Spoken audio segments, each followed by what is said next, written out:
Bonjour à tous et bienvenue sur la chaîne Foot Savoir. Cette vidéo est sponsorisée par Audible, numéro 1 des applications de livres audio et de création audio. Si cela vous intéresse, restez jusqu'à la fin de la vidéo pour en savoir plus. AZERTY.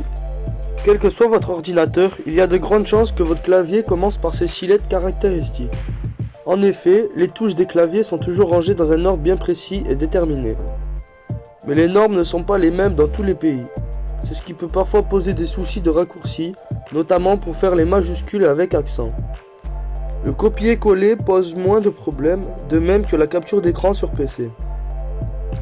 En France par exemple, c'est le type AZERTY qui prime.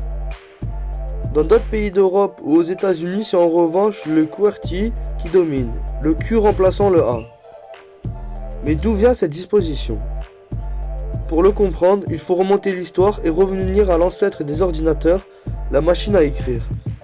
C'est l'un des inventeurs de ce dispositif, Christopher Latham Scholes, qui a imaginé la première disposition des lettres QWERTY, un nouveau clavier de l'époque breveté en 1878. L'objectif était simple, éviter que les lettres ne se coincent lors d'un appui rapide des deux touches. En effet, auparavant, les lettres étaient inscrites grâce à des petits marteaux tampons positionnés dans l'ordre alphabétique qui venaient frapper le ruban encreur. Toutefois, il y avait un problème. Quand deux lettres voisines étaient tapées successivement, les tiges des marteaux avaient tendance à se bloquer, ce qui rendait l'écriture très lente. Christopher Latham Scholes a ainsi eu l'idée de redisposer les touches en fonction de leur fréquence d'utilisation et d'éloigner les plus souvent utilisées. D'une langue à l'autre, en revanche, tout le monde n'utilise pas les mêmes lettres. En espagnol par exemple, le A est bien plus fréquent qu'en français, qui lui préfère le E. Aussi, certains pays ont décidé de modifier le QWERTY à leur façon. C'est comme cela qu'est né le clavier AZERTY.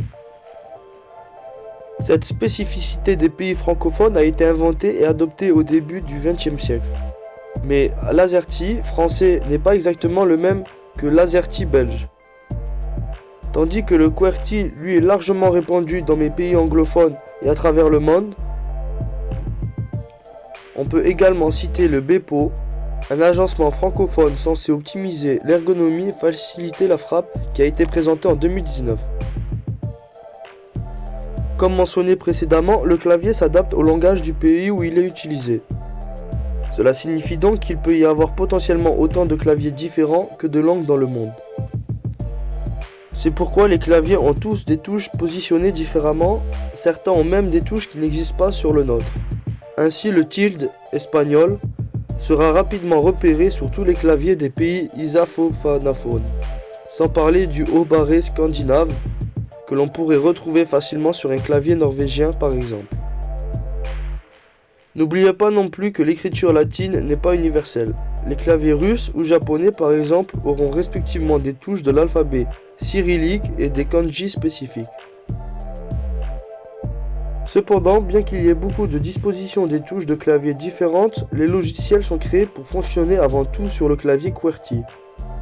En effet, historiquement et dans l'usage courant, l'informatique et la programmation se font en anglais et donc l'industrie privilégie ce langage avant les autres pour tous les programmes et logiciels vendus à l'international. C'est pourquoi le clavier QWERTY est le plus connu et utilisé dans le monde. Merci d'avoir visionné cette vidéo jusqu'à la fin. Si tu as soif de savoir, de connaissances et que tu vas apprendre tout en te divertissant, les plus de 400 000 livres et enregistrements audibles sur tous sujets confondus sont faits pour que tu puisses t'instruire et suivre tes activités en même temps. Si tu es intéressé ou tu veux simplement soutenir notre chaîne, je t'invite à cliquer sur le lien en description et à prendre ta période d'essai gratuite pendant un mois. N'oublie pas de t'abonner à la chaîne et de laisser un like si tu as appris des choses ou que tu as aimé nos explications, ainsi qu'activer la cloche pour être tenu au courant de nos prochaines sorties de vidéos.